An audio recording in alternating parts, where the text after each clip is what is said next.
Wow, I am so excited to be here, and I'm thrilled to see so many old and new friends in the audience today.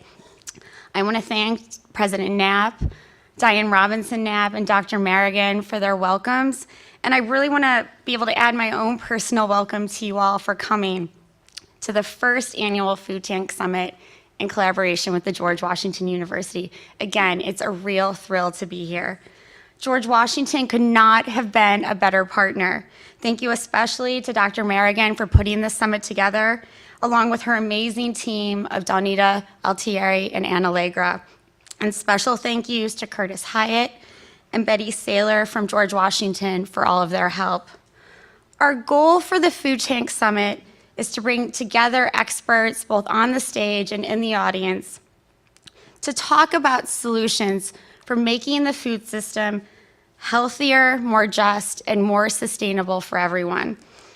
My job over the next few days, in addition to moderating, helping introduce our moderators and our panelists and the keynotes, is to really thank you all for being here, because you all are on the leading edge of the movement for a better food system.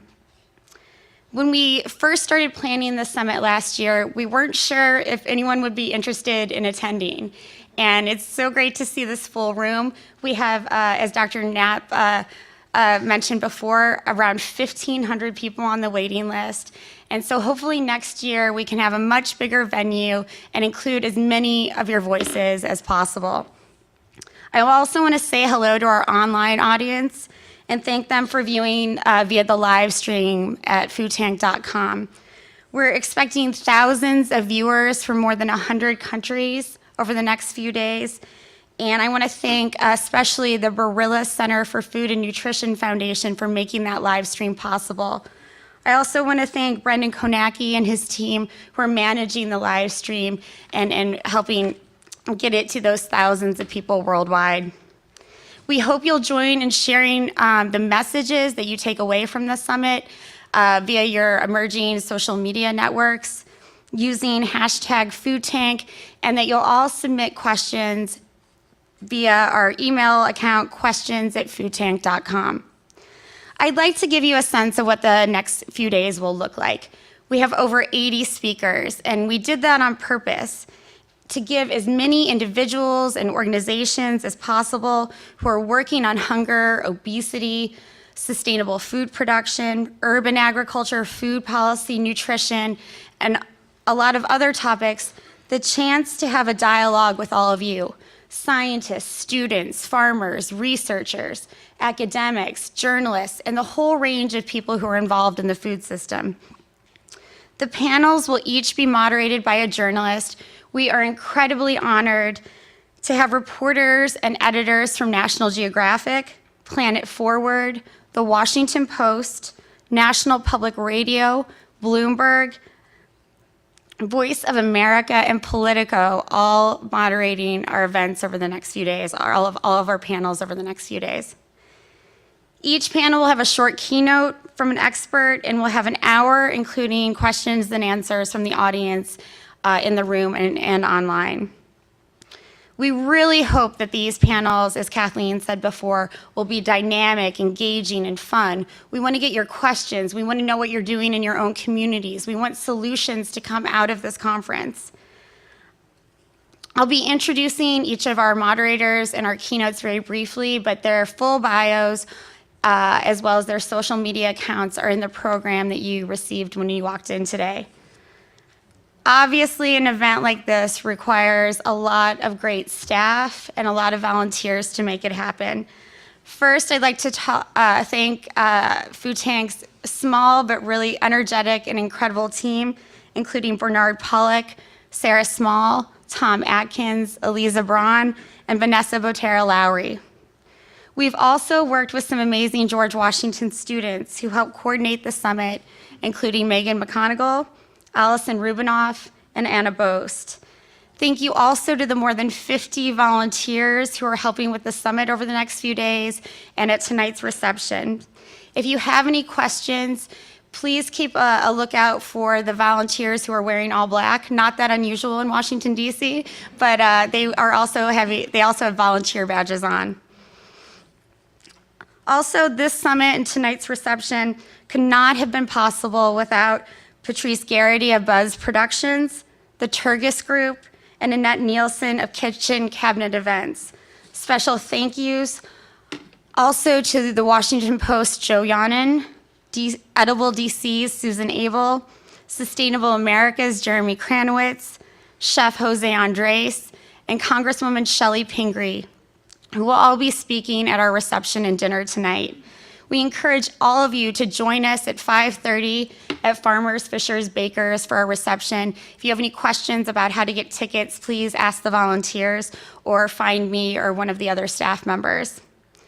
All of the food you will be eating over the next few days has been donated thanks to Panera Bread, Whole Foods Market, Equal Exchange, Sweet Greens, Chipotle, Shop House, and Susty Party. So I want to thank them for not only making it possible for us all to eat, but also for making this summit, I think, a very delicious one.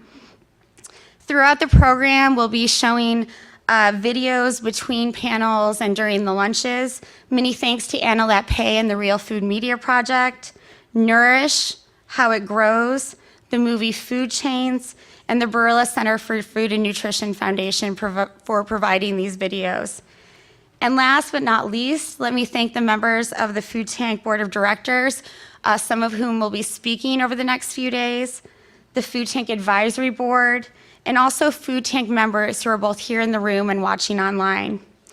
You can see from our program that we have a lot of great speakers, and I want to remind the keynotes, moderators, and panelists that we have to be strict about the time for each panel. I know that I'm under 5'2" and I might not look very tough, but I will cut you off. And Vanessa, who's in the back, she's a little bit taller than me, she's watching the time clock and she will cut you off as well. So we want to be strict about the time so as many of you can ask questions and talk and dialogue with one another as much as possible. I'd also like to ask the audience to keep your questions very short and succinct. We don't want statements. I think there will be a lot of opportunity for networking at lunch, at the reception tonight, and during the breakfast and breaks tomorrow. So, you'll be able to get your messages out there, but keep your questions as questions. Before I introduce our first keynote and moderator, I'd like to share some words by Wendell Berry, because no food conference is complete without a few words by Wendell. He says, for humans to have a responsible relationship to the world, they must imagine their places in it. To have a place, to live and belong in a place, to live from a place without destroying it, we must imagine it. By imagination, we see it illuminated by its own unique character and by our love for it. By imagination, we recognize with sympathy the fellow members, human and non-human, with whom we share our place.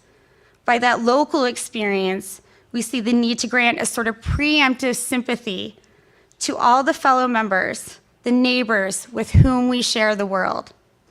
As imagination enables sympathy, sympathy enables affection, and it is in affection that we find the possibility of a neighborly, kind, and conserving economy. That's what I'm hoping that happens over the next few days, that we imagine the kind of food system where we honor our values, where women, youth, workers, and animals all have a seat at the table, and no one is left on the outside looking in. We'll have more questions than answers after this summit, but I really think that's the point. And I'm so honored that Food Tank could work with the George Washington University to help convene this conversation and the quest for answers about what kind of food system we need for the world.